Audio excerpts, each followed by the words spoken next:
everyone, and welcome to my channel, or welcome back.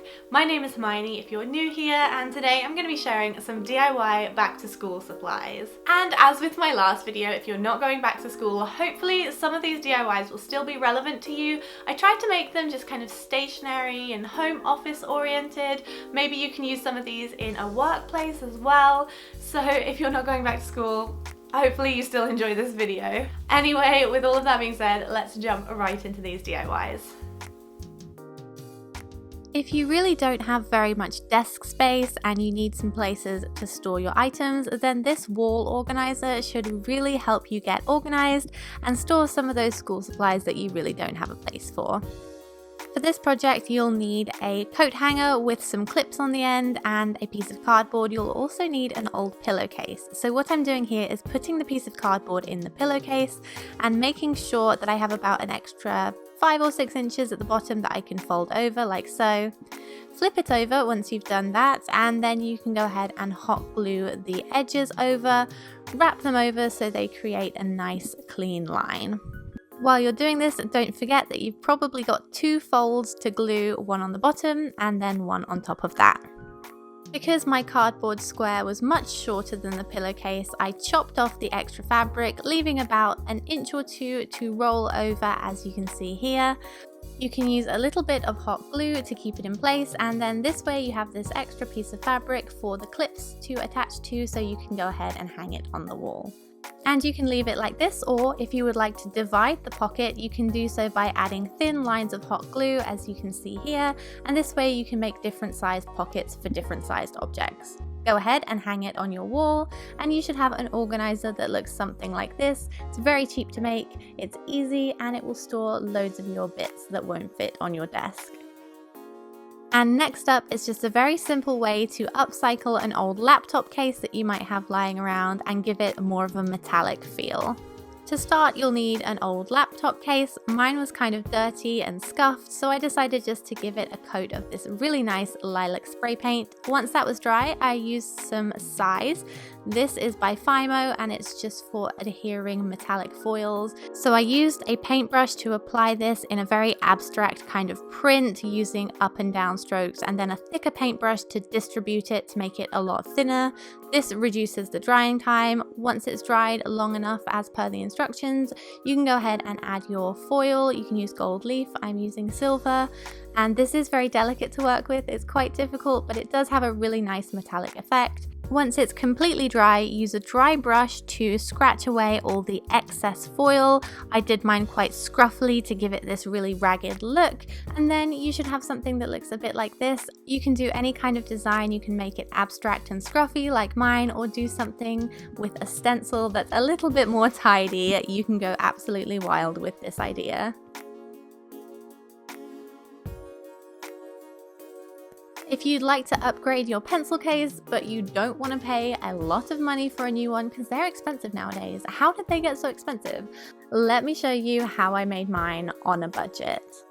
I took a small piece of fabric. It was about 8 inches by 8 inches, and this was actually from Poundland, but you can upcycle any old clothing into a small piece of fabric like this, and then just go ahead and fold over all the corners and flatten them down. I'm using a straightener, but you should probably use an iron, and then I cut off any extra corners as well to make sure it wasn't super bulky. Making sure the right side is facing down, you can then take a zipper and cut it to size, and using a little bit of hot glue or fabric glue, you can pin it in place like I'm doing here, and do this on either side, right directly in the middle. Once your glue has dried, then you can do another line of glue on top of the zipper. Make sure it doesn't get caught in the zipper, so do it quite far away and just use a very small amount while you do this. Then you fold each side into the middle and place it gently on that line of glue. Repeat this on both sides, and your pencil case should be starting to take shape.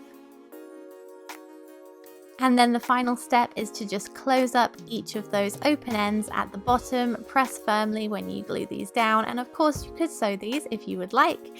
And then you have a very simple pencil case. It's really easy. You don't need any measurements if you don't want to. It just has to fit the size of your zipper, and make sure you can get your pencils and your stationery in and out of it.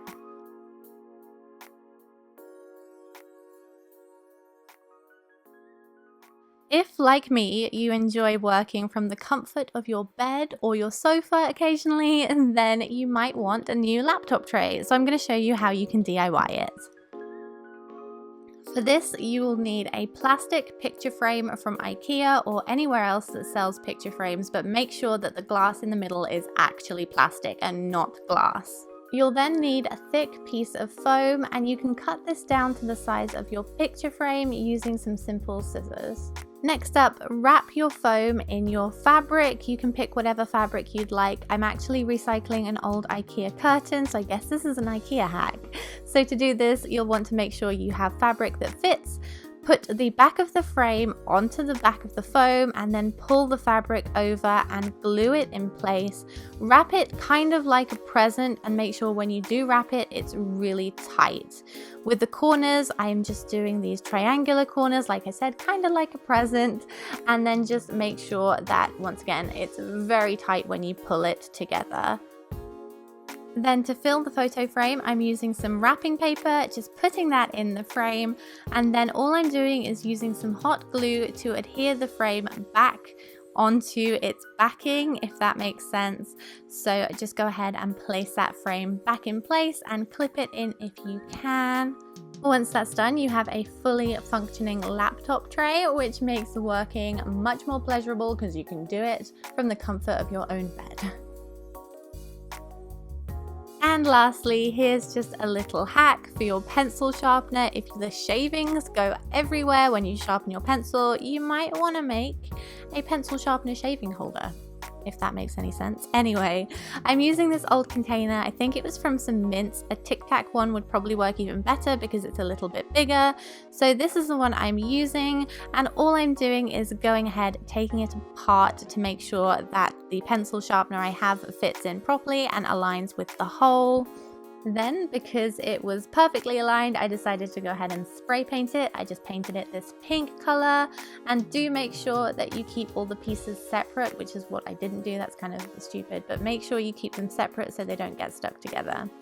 Then you can decorate it any way you would like. I'm using my label tape to write a little phrase which just says "looking sharp," and I just stuck this on just for the fun of it. You can use stickers or whatever you like. And now when you sharpen your pencils, the shavings will have a place to go.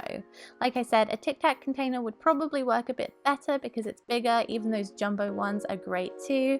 And yeah, have fun with this and make it look however you'd like.